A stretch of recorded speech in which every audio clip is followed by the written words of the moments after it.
JP, what's going on? What up, Cut? How are ya, buddy? Dude, I am Tiger Champ Sport. Oh, it wasn't finished yet. All right, now I am. Okay. You know what? I heard a good one the other day. Stud. Some guys yes. Hey, Stud. Hey, you ready, Stud? Yeah, that's fucking... That's kind of... Hey, listen, buddy. You work at a CVS. That's kind of gay, though. Yeah. You know? Yeah. I think that's what he was trying to intimate. Oh, he was trying to get in your pants? Hey, man. I mean, you do you, but... no, he wanted to do still think he's condescending. Yeah, him do me. Him do you. Wait, no. Hindu. No. So much for the no edits thing. I tell you, well, we can say this. We can say this. When anybody calls me boss, anywhere I am, that is one that makes me definitely cringe inside, and and it happens mostly when I'm working at the bar, and someone will say, "Yeah, boss, can I have?" I just want to be like, "Dude, I'm not your fucking boss." All right? I know. Come on, man. Do you work for me? No. So shut the fuck up. But if I'm in a situation where I'm not working and someone says that, I do say, "Do you work for me?" And they're like, "What?" Yeah. They're like, "What?" It's like, "Do you work for me?" And they're like, "What?" They're like, "Yeah, I'm not your boss." Fuck you. It's very Little Italy thing. Yeah. You know what I mean? If you're buying cold cuts in Little Italy. It reminds me of living in Boston. I don't know. There's certain ways of being condescending, and one of them is saying boss. The other one is saying chief, and the other one is pal. And pal specifically was designed, as far as I can tell, growing up in Massachusetts, was designed to instigate a fight. It's definitely derogatory, and it sort of implicates that you are some kind of softy. You know that you're like, you know. You're a fag. Now you're going to have to edit it. Shit, sorry. No. But anyway, but it would be like, you're like, yeah, okay, pal. Like, when you say that, it's on. It's time. On. It's like, oh yeah? This guy wants to fight me right now. Okay, pal. The mean streets of Massachusetts. Massachusetts is rough, dude. And then I actually heard from, and I don't know if it's a very reliable source, but pal was translated into a personal ass licker. Which is that's what somebody said to me, and I was like, "Oh, okay, I guess that makes sense." But I don't know. I learned that in my teenage years, but all I know is growing up in Massachusetts, when someone calls you pal in that way, pal, yeah, okay, pal. That's like, sorry, this guy wants to fight. This guy wants to. Here we go. Gloves and helmets. Bustin', thumping heads. All right, so. After all that, today, that was like 5 minutes of diatribe. Do we have to use any of that at all? Who knows? If you want. Yeah, I don't know. All right, so today, we're gonna take a little look at this 2000 number called "I Hope You Dance" by LeAnn Womack. This one, this is one I've been really wanting to do, and didn't realize I wanted to do until the other day when I heard it. Where did you hear it, out of curiosity? Recently? Yeah. Voice lesson. Someone else's voice lesson. Oh, okay. Yeah. One of those. Yeah. Yeah, it comes together. I remember, so this was 2000, we were in college. I think I remember being in some ensembles and stuff. And that'd be where you would have heard it, because this dorky chick bringing it in. Yes, because this realm of music, especially... When this pop country thing when it turned into pop country back then, and it made that transition from being country or being sort of isolated in that style to transitioning over into the Disneyfication conglomerate of make everything sound exactly the same, regardless of whatever genre it is, we can start forming everything in together. I was so not aware of any of this stuff at all. I didn't even know this woman existed until today.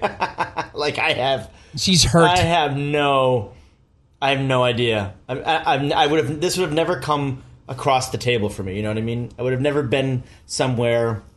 I guess maybe if I was watching another student sing their piece, but even then, this didn't come into those. It was always fucking Tori Amos.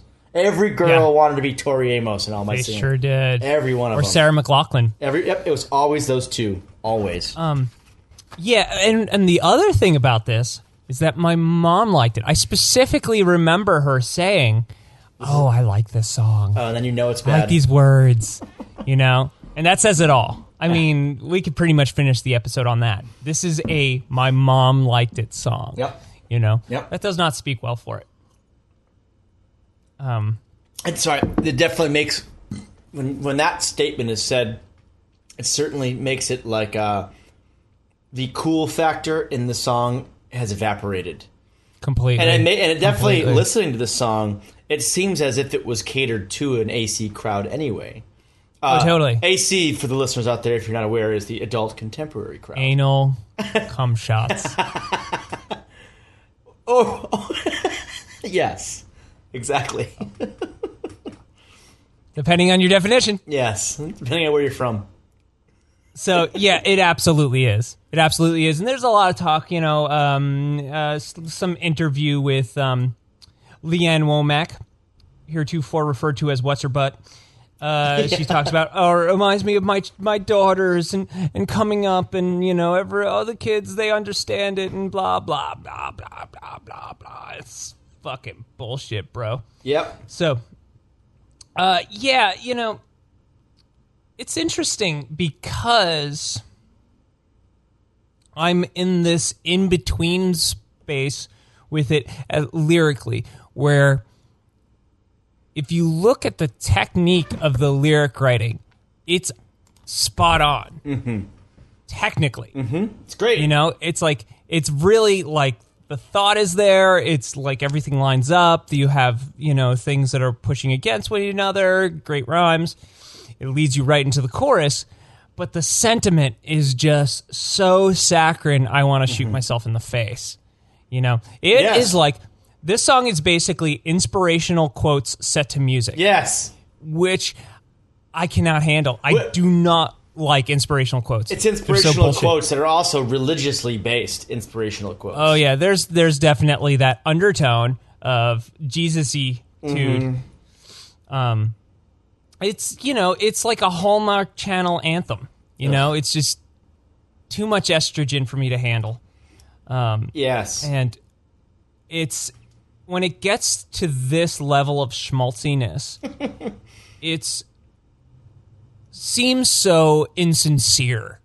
You know, I don't believe it because it's just so hit you over the head. It just seems, it seems stupid. It's contrived. It seems like, yeah, we're going to make it so over the top, sentimental that even if you're a moron, you're going to get where we're coming from. Mm-hmm. You know, it's like, I feel like, you know, not to be pretentious,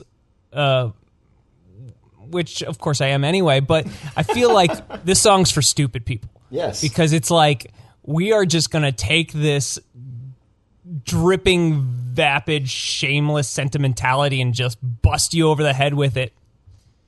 You know? Yes. It's so irritating. I don't think I have anything I can even add to that because you've definitely encapsulated that so perfectly.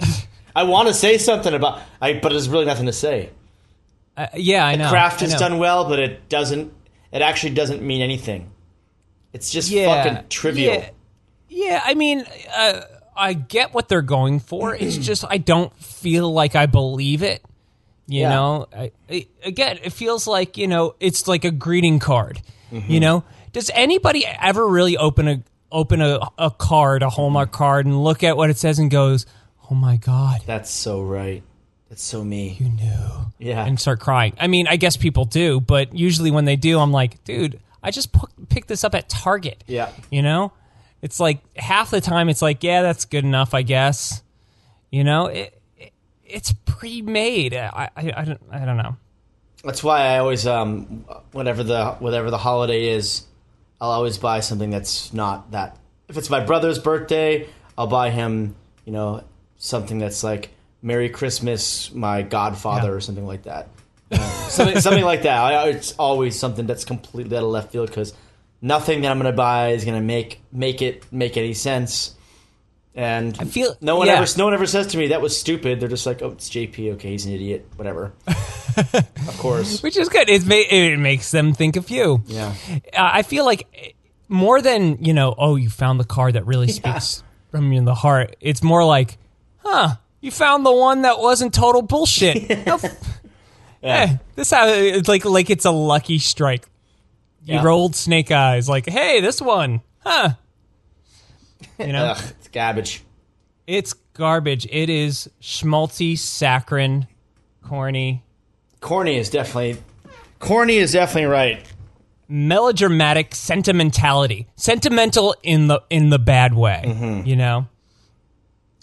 A couple of side notes, things, you know, that really to me is the heart of what I hate about it. And it's like, really, you go through the lyrics and there's some really great technique there. You know, if you're sitting down and you're learning how to write lyrics, yes, this is actually an excellent example.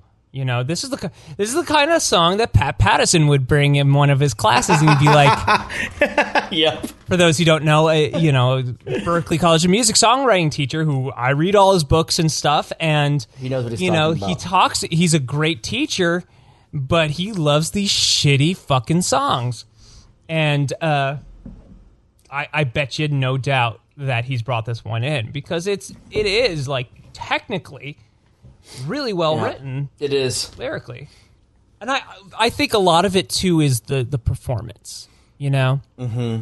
And I think maybe if you took this and you put it in a different setting where it was more stripped down, it didn't have the cheesy pop country thing going on, and the performer wasn't really hitting it for the stands, you know. Was really kind of, it felt more sincere. It might be able to work. Yeah, maybe something like this. I hope you never know, lose your sense of wonder. Right? Maybe like... Yeah. Something like that. Nothing else matters. You get your fill to eat butter. Always keep that hunger. If you did it a little bit more like that. Oh, we got to redo this song like that. Just like Black Album version. What if this was a B-side off the Black Album? Never take one. Take your breath for granted. We got it. Nailed it. So then it would that the feeling and stuff would, I'd be like, God, this is fucking awesome. Dude. They get me. They fucking get me, dude. These Metallicants. Take off your pants. Take off your pants. That's a song I can fucking get behind. So, a couple of side notes. Why does it have to start with that, like, 2 beats of synth bass? What the shit's that all about? I don't even... Something that doesn't even come back. That was weird. Boom, bang, boom, boom, boom. And then it's, like, gone. You know? Well, I also think that the string section is so pompous sounding. It just sounds like it's so... Yeah. That gives the whole thing a pretentious quality in itself. It does. It's like, okay, and start weeping. It's It's like it's forcefully trying to get emotions to come forth out of you. Again, sappy. It's sappy. It's fucking lame. It just sounds lame to me. You know, another thing about the pretentious quality of it, no concept of irony, sarcasm, or humor in it at all. It's so cartoonishly serious. Yes. You know? Yes. Which I mean, I guess there are things that are serious that I get, but you know, it has no danger or excitement. There's no, I don't feel real love. It's like kind of cheesy, you know, mass-produced love. There's no fun to it. It's not a fun song. There's no real pain in it. No feeling that I feel like, oh, this is something that I relate to. I feel like this is something that is mass-produced to be relatable, you know, mass-produced for optimum sappiness. Well, and exactly when I was listening to this and I had to go use the bathroom and take a shit. And so I had to listen to this song while I was... Tell me more about the shit. I was listening to it as I was shitting, and because it's playing on my desktop computer, the next song that came on was some song that sounded almost identically the same. Oh, yeah. Almost the same chord progression. It was in a different key, and it was a male singer, and doing the same kind of same schmaltzy lyric thing, and then there was the next song came out, was another one. Could have been Kenny Chesney. I hope you waltz. Yeah, I hope you waltz. Something terrible, and I'm like, that's my whole issue with this sort of slow, sappy genre of country music is that it's pretty much indistinguishable from any of the other songs. The singers are just, they all have great voices, I guess. And LeAnn Womack, right when she started, I had no idea what she was going to sound like, and I heard the chords, and I actually heard, what if God was one of us? That's what I was just like, this is what God is one of us. Exactly. And then all of a sudden she's like, just all of a sudden, what's her, the big-titted girl, Dolly Parton. Dolly Parton started singing. I was like, wait, what? Whoa! That totally took me by surprise. But to be fair, not as good as Dolly, though. But she's not as good. But she's still a good singer. And I was like, okay, so that was unexpected. But then it just turns into this thing, and then I don't know, this genre. It's always, you could, if you took the slide guitar out of it, which is like, you know how this is a country song because there's a slide guitar in it. Yeah, that's it. If you take that slide guitar out, and you could have Katy Perry singing the song, or anybody else singing this song. It's all the same 100%. Cookie cutter song over and over and over again, straight down the middle. Fucking lame, and it's lame. And this song's almost 5.5 minutes long, and I'm like, really? Does it really need to be that long? Maybe they should have cut the second verse in half. I tried to find there's a radio version. I tried to find that one, but that one's probably shorter. Probably, yeah. And going back to the strings, strings, they're a perfect example of, how can we make this as sappy, as tear-jerkery as humanly possible? Tear-jerkery. But at the very end, when everything kind of fades out and it does that weird kind of string counterpoint thing, I'm like, wow, this is actually really cool. Until the bar chimes come in. And it's just like, bar chimes are the worst. You want to make your song a fucking cheese machine, just put some bar chimes in there. They're so cheesy. It's like, are you in David Sanborn's band or what? No bar chimes. No bar chimes. Are you playing in the David Bowie's Labyrinth band? Yeah, we just go through like a time portal. It's lame. Fuck you. Yep. What if God was one of us? Another song that this breaks off into for me is like when I'm thinking about it in my head, it like medleys into that Journey song, Faithfully. Yeah, well, good song. Yeah, which is a good song. It's a fun song, but it's like halfway through it, I'm like, I'm forever yours, faithfully. Oh, wrong song. Yeah, it just like medleys right into it. Totally indistinguishable in my head. This makes me think of school assemblies. This is like a school assembly montage. Like, shit, I'm forced to sit here. Like, I guess I'm not in class, but this is just so painful. I think it's worse. And they show a slideshow of like everyone in the school looking happy and being fucking lame. Well, that's exactly why I got up after the first chorus and took a shit. Cause I was like, I should listen to this. Should I shut it off? I was like, no, I'll just listen to it now while I'm shitting because it's going to go on for another 4 minutes or whatever. I was like, okay. And it was just, I was like, well, I think I've heard enough of this, but I was like, no, I have to analyze this for the podcast, so I'd better keep listening. So I literally felt forced to sit there and listen to it. Well, that sounds about right. While poop came out of my butt. Makes me want to poo. Yeah, this song is the world that white people want to live in. Oh, yeah. So good. Yes. Yes. Yeah. It's exactly what it is. There's no Muslims in this song, is there? Nope. Good. There you go. Yeah. Here you go. We should give this for Trump's re-election.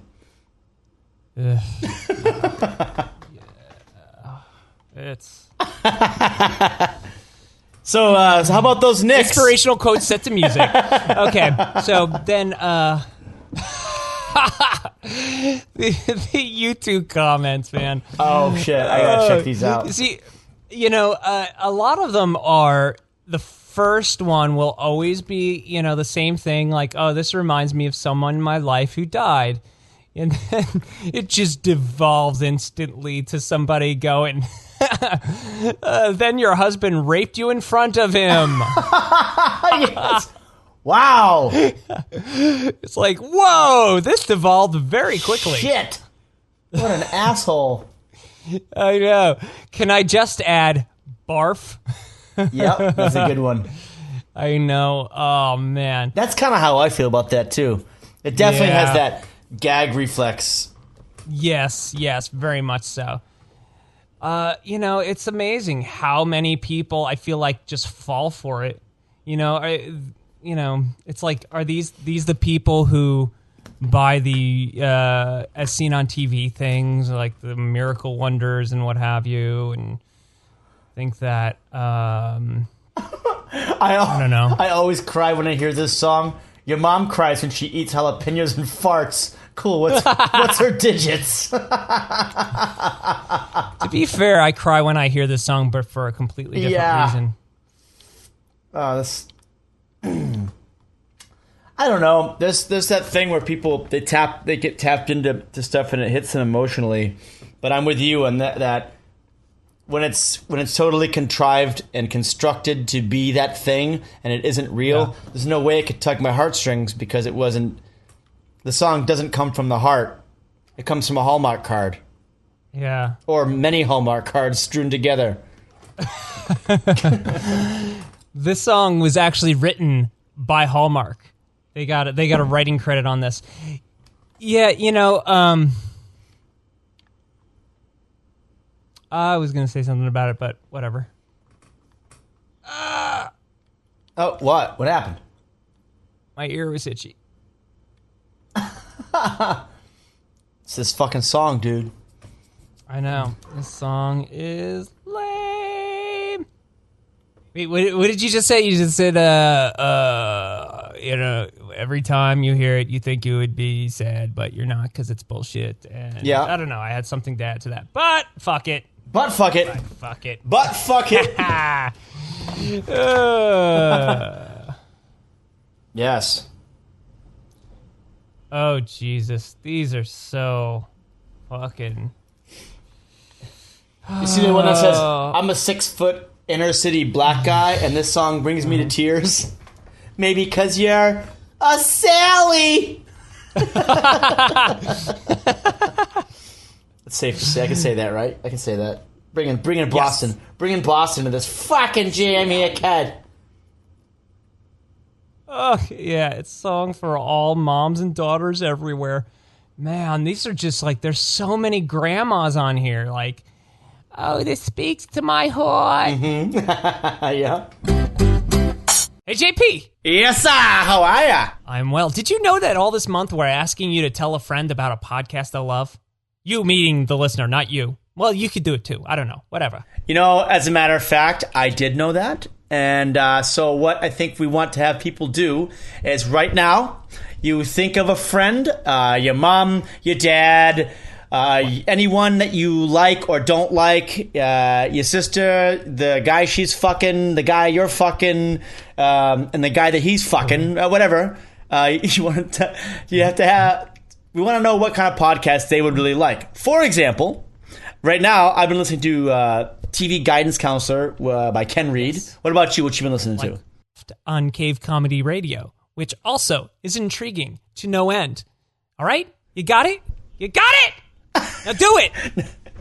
Tell them about it in real life or on social media. And if they don't know about podcasts, you show them how. Like your grandma, you go here, you go to the fucking app and you hit the thing and then you look it up. It's really not very hard. I don't understand what you don't get about it. And then you get impatient and you punch them in the face. Yeah, that's one thing you could do for sure. Or you could tell us what you recommend by using the hashtag tripod. That's T as in Tony, R as in ridiculous, Y as in why the fuck are we talking about this shit? Pod. It's a matter tripod. T-R-Y pod. Yes. Yeah, you can't fucking figure it out. Anyway, we want to say thank you to all you listeners for listening to us, and thank you all for spreading the word. And now get fucked. It's so fucking stupid. Yeah, but that's the thing, is people, it's the same exact thing in a different way, but when I went and saw, and I've already talked about this in the podcast, but I'll bring it back because it's a really good story that everybody should pay attention to, is when I saw Disturbed play live at a fucking... They had the, what's his name, Fat Boy lip piercing comes out in a straight jacket. Draymond. Yeah. Comes out, he gets carted out like Hannibal Lecter, and he's a fat fuck, and he's lame as fuck, and the band's whatever, and he's just kind of, what's the right word? Waddling across the stage back and forth, pretending that he's a fucking hard ass. And I'm laughing my ass off because it's such a charade of this is such bullshit. And Mastodon had already played that day, and in the middle of the day, and in the sunshine, and it was like nobody was really paying attention because this was a while ago, and this was on their climb up into kind of getting the recognition that they have nowadays. And they're like just four guys, real musicians that are fucking going at it. Then you got this whole show with Dave Draymond pretending he's some serial killer fucking douchehole, and he comes out and he's just I'm like, this is so lame. This is so cardboard electric chair. Yeah, you're such a tool. Like I'm like yelling it out loud because it's such a farce. And then I look to my left and right, and there are people that are like so engaged and so into it, and I'm like, I know. What is wrong with? Am I the only one? Am I the only one who sees through this bullshit? This is a This is a cloud. Oh, no. This is fucking ridiculous. This is crap. It's like I said when we discussed this before. When I saw them, they did the same thing, and while they're playing, I was literally laughing out loud. It made me laugh. It was so stupid. Yes. But it's like McDonald's. McDonald's is chemically engineered to taste good. Yes. It's still garbage. But there's still ways to do sort of like the idea of a show and be cool. For instance, Rammstein. When you see Rammstein's show, it's fucking badass. And it's still a sort of a, it's not necessarily to be taken seriously, or it is. I think that's the key, though. That's the key. They have a sense of humor about themselves. Yeah. They know that they're over the top, and they kind of go, oh, this is going to be silly. They've got the giant penis that's firing off the penis jizz cannon everywhere. Yeah. I mean, it's like, I think that makes all the difference.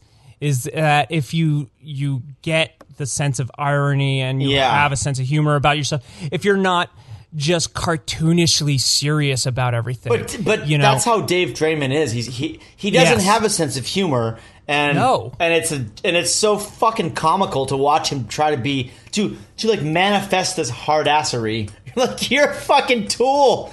I'd love to jump up there and kick you in the balls as hard as I can. I know. You're such a joke. I hate them for covering the Genesis song, because that's a great idea, and they ruined it. Yes. And for doing the Simon and Garfunkel song. And the crazy thing is, I've had so many people tell me how much they like that Simon and Garfunkel cover. I'm like... Yeah, it's very popular for them. What the fuck? It really brought a lot of attention. It's like, this is fucking stupid. Yeah, he sucks at singing, It's a... I mean, you took two of the most, Garfunkel had a great voice anyway, but Paul Simon's voice was adequate for what it was doing, and it sounded good blended in with Garfunkel's voice. I'm a Simon Garfunkel fan. But Paul Simon's voice is not like a great voice, but he's not like a great singer. You know what I mean? You know what I mean? I think he is.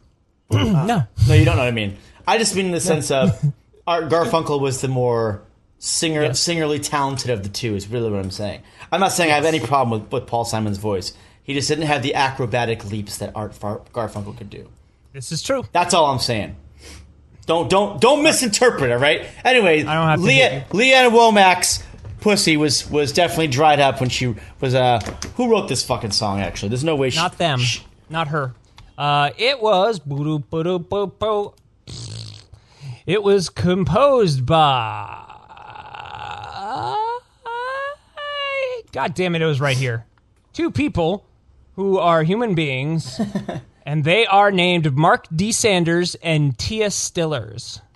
Mark D. Sanders and T.S. Stillers. Okay. Yep. Mark Daniel Sanders is an American country music songwriter. He has written 14 number one hits, 50 singles, and over 200 cuts, including the famous LeAnn Womack single, I Hope You Dance. So I guess that's his big one. Did he write If God Was One of Us by whatever her name was? Yeah. By whatever her name is. Pretty sure it's the same song. It is. I mean, in a way, he did. Although I think that song happened first. Oh, Reba McEntire. There's another one. Martina McBride. Jesus Christ. He wrote songs for them as well? Yeah. So he... At least I see their names. Let's see. This Ain't No Thinkin' Thing by Trace Adkins, George Strait, Lone Star, Ricochet, Rhett Akins? Rhett Akins. Mm-hmm. Dance, Reba McEntire, That's Hard as a Lonely Hunter. Faith Hill. These are all number one songs, too. Yes. That's fucking pretty damn good for him. Yeah, that guy is doing all right. He's got a... Yeah, he probably has a nice house in Nashville somewhere. Oh, yes. Kenny Chesney, Trace Adkins again, George Strait, another LeAnn Womack. This is the list of, it says cuts. I don't know. I guess other ones that were not number one, but still hits. He's written a fucking ton of songs. Holy fuck. Yeah, Yeah. So, good for this guy. Not fucking around, that's for sure. Nope. You figure as much. It sounds like somebody who's one of those, Nashville heavyweight songwriters, But it still makes me want to boff. Fuck. Baff. Yeah. Hey, I'm sure if I was to really care and take the time and listen to this, I'm sure every one of these songs probably is pretty similar in every single way. Oh, definitely. He has a formula that I'm sure that he writes with, and it's going to just kind of go right down that path. Just change the singer.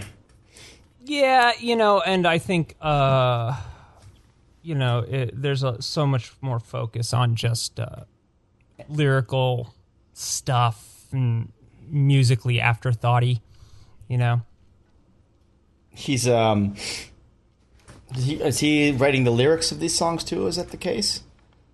I would imagine so. I think so. Is that kind of how that works? I think he's kind of doing a little boat. I bet you walk into his fucking writing room and there's just Hallmark cards, like they create like wallpaper around the whole room. So he just kind of goes and picks. He just goes and picks them off and puts them into the songs.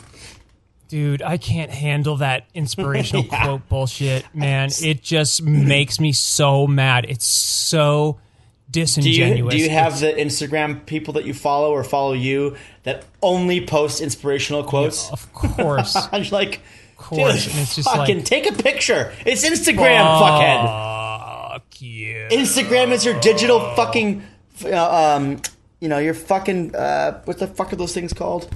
Photo pictures? The thing. Yes, it's a photo album. Thank you. That's what Instagram is. Putting a bunch of inspirational quotes in there and filling up your whole feed with inspirational quotes is like fucking.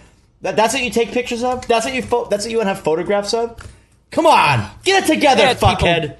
It's people trying to remind themselves. It's like hang in there, kitty. Yeah, that should be a song. All right, it should be a country song called "Hang in There, Kitty." All right, I got it. I'm writing it right now. I have to go to the store first and go read a bunch of cards and write down everything, and then I'll put it in order. But we'll get that written. Oh, that's amazing. I will. That's going to be the song we do. And I'll sing with a swell I'll just do a bunch of slide on it. Yep. And I'll come up and hear you so with your Donkey Kong hanging there, kitty. Got it. Nailed it. But I bet you anything. Number one. My mom will love. You look sad, everybody's wrong. Hang in there, kitty. All right. Is there anything else we got to do with this? Why don't we figure out what we learned today, children? What did we learn today, children? Well, like you just said, you could basically go to a Hallmark store and write a song. Yeah, just open the cards, just string them together. Yes. Remember there used to be a store in the mall and it was like Skinspirations or something. It was all just like the like it would be a picture of an eagle and it would say like do stuff that's good or whatever. Yes. There's people that do some pretty clever memes with their like rearranging those. Oh, of course. Those are pretty funny. Yeah, because it's stupid. Yes. Yeah, inspiration.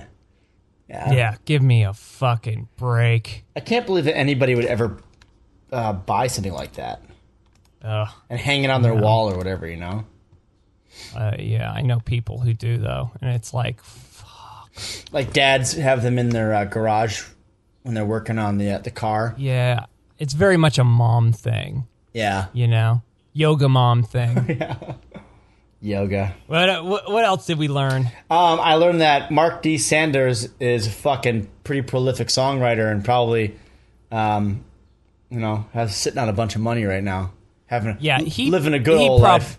Yeah, he probably could have lived the good life off of this song alone. Mm-hmm. This song was an insane hit. Yeah, I mean, I can't believe I've never heard this song. And the thing about it is, if I have heard it, I would have never even known it because it just is transparent. It would have gone right through me. There's nothing to hear in this for me.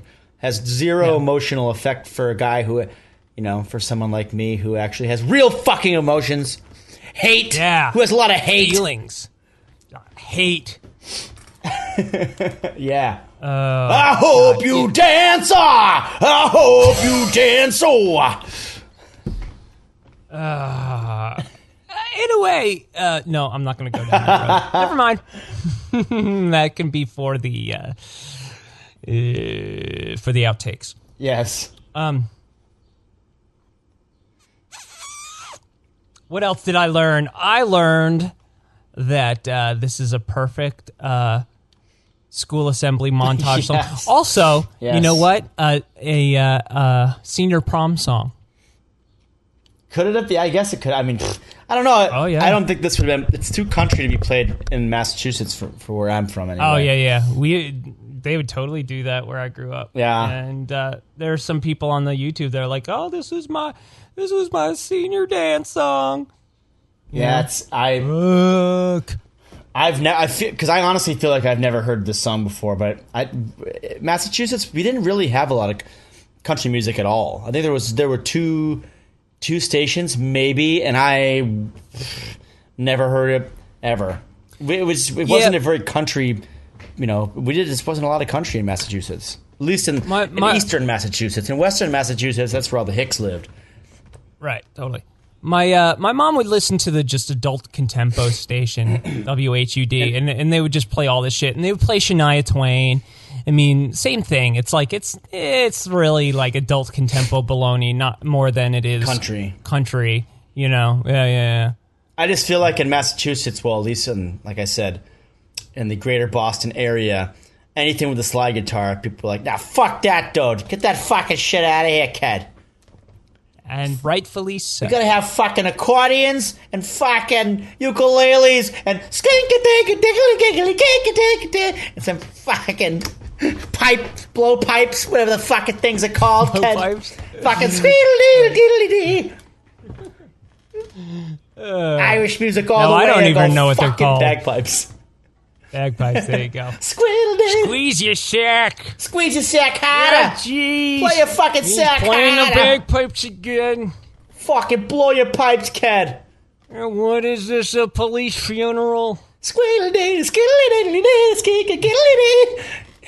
Let's drink some beers and fight. Dude, fucking Dunkin' Donuts is having a concert tonight, dude. It's the fucking Boss Tones and the fucking... What is that? Flogging Molly? What was the name of that goddamn band? Yeah, Flogging Molly. What was the band on... And the one that's... Yeah, thinking of... What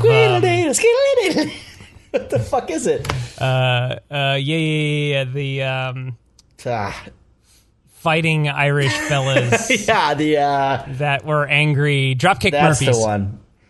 Yeah, there you go. Everybody always thinks, because I'm from Boston, like, oh, so you like the Dropkick Murphys? I'm like, fuck, no, I don't. I do not like that shit at all. I liked it all right, but it's like, you hear one song, you heard them all. It's pretty like, how do these guys have multiple records? Like, how?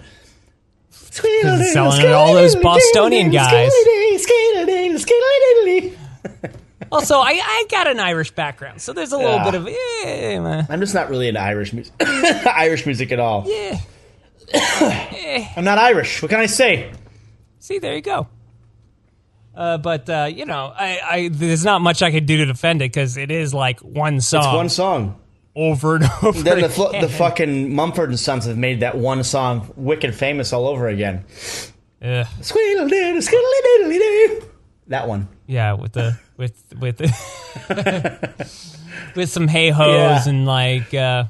every song. Other baloney. Yeah. Yes, I have hashtag tearjerkery.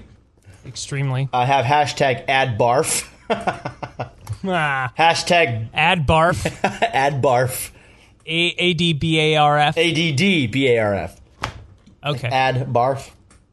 Hashtag buttfuckit. And hashtag hang in there, kitty. Hashtag inspirational quotes set to music. Yes. And it is at this point that we will turn our attention to this song, Fucking Jams. A pleasant alternative. The point of the show where we talk about songs that don't suck. Hey, JP. Yes. What you jamming on? So... I've been meaning to bring this band up many, many times, and I kept forgetting to do it. But I want to bring up a not-so-well-known Canadian band. They were established in 1979, but the particular song that I'm going to reference came out in 1993, which was about the same time as this shit song we're talking about here. The name of the band is No Means No, and the song is called The River. It's on the record, Why Do They Call Me Mr. Happy? Came out in 1993, and the band was started off as a two-piece with the Wright brothers, Rob and John. The Fathers of Flight. Rob and John. Respectively, John on drums and Rob on bass. And then, I guess, they got a guitar player to play with them, and they were doing some stuff with that. But for this particular album, the guitar player had left, and then so Rob did bass, vocals, and guitar parts, and John played all the drums. But this fucking record is awesome, and it's punk. It's like punk rock. It's punk rock sort of, but it's like fucking awesome songwriting, awesome bass playing. The drums are fucking amazing. They're just an amazing band. They played for so long. I was lucky enough to see them twice. I found out about them from my tattoo artist because he was from Keys. He's Canadian, so he's like, "Oh, you've never heard No Means No?" And then I heard this record was like 0 + 2 = 1 was the one that he ended up giving me, and then I just finally got their whole catalog. There's so many good songs by this band, and I was lucky to see them. I guess it was like 6 or 7 years ago, and they're all gray-haired. They're like 60-year-old men up there killing it, like crushing it, really just crushing like energetic, youthful punk rock shit. And then I was working at a festival in Austin a couple years back, 4 years ago or so, and I was working the metal stage, doing security over there. And then I said, "Hey, No Means No is playing on the other stage. I want to go over there and watch them." And so my boss was like, "Go ahead." And I went over there, and like they were in the back warming up, like they're stretching out. They're fucking old as shit. They're all. So then I was like, "Jesus Christ, these guys are so old. Like they're setting up their own gear and everything." And I was like, felt so bad because there was nobody really there to see them in the tent. They were playing on the smaller stage in the tent, and then they go up there, and the drummer John gives me his glasses because he doesn't want to wear his glasses to go, so I had to hold on to his glasses. And when they played, they rocked so fucking hard. That tent was jam-packed. And everyone was like, no one knew who they were, but they blew the fucking audience away. They blew me away, and I was just standing there next to John like, the whole fucking time. It was unfucking believable. So they broke up last year, finally, how many years is that? They finally disbanded. And I don't know what they're doing now, but I think one of the brothers is doing a band called Compressor Head, which is composed of robots. I guess you heard of Compressor Head? So that's I think it's Robert. It's one Robert John is the kind of the mind behind that thing where the robots play rock. I don't know if he plays with them or not, but I don't know what it is. It's some weird shit that I've seen. Like captured by robots. So I guess so. Yeah. That guy, he plays around here a lot.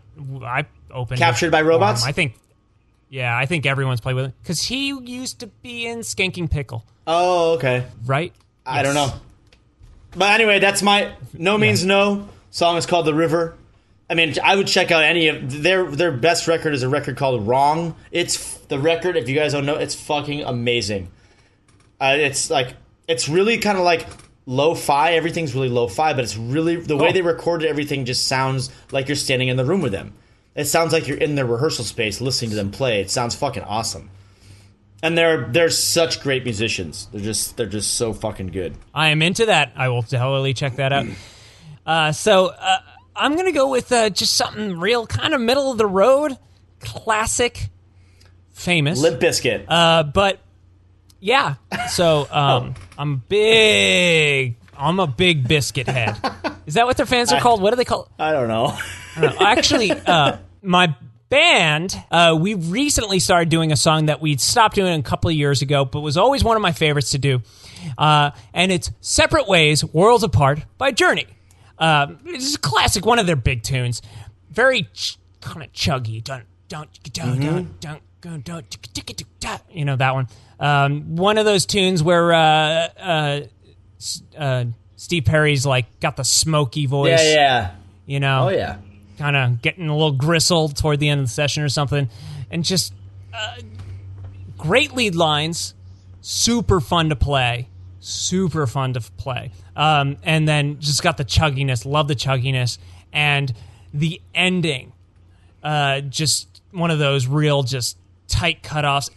Every time we played it, it would just decimate. You know, it was just like fucking level the room because, you know, you just do that stop on the dime ending and people are just, what the fuck? Yeah. You know, so it's just, you know, despite whatever one might think about Journey and the cheeseballsness of them, it's just a fucking jam. So, you know, just that connection for me is just like, oh man, this song just feels so cool. So that's been my jams lately. It's a good song. Been so stoked on playing it. Yeah, I just love playing that lead line and just digging in real hard, just hitting those strings so that they cry, man. That was fucking cheesy. I don't know why I said that. So anyway, thus concludes the thing with the stuff. Now, I hope you dance. I hope you shove this song up your ass. Dinosaur Dick Show in LA, if you're around, is at Cinema Bar on April 1st. Cinema Bar. It's over on April Fest. Sepulveda and Washington Boulevard in the west, like the Palms, Venice, fucking Culver City area. We're going to be playing with a bunch of cool bands.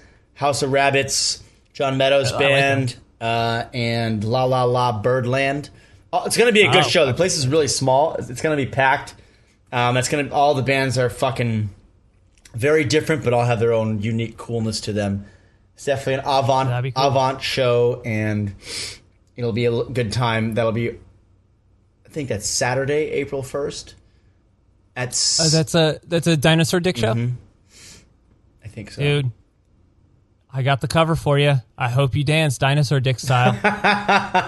That would be amazing. See if we can get it in there. Yeah, you just say it really fast. It'll be a minute. It'll be great. No one will know.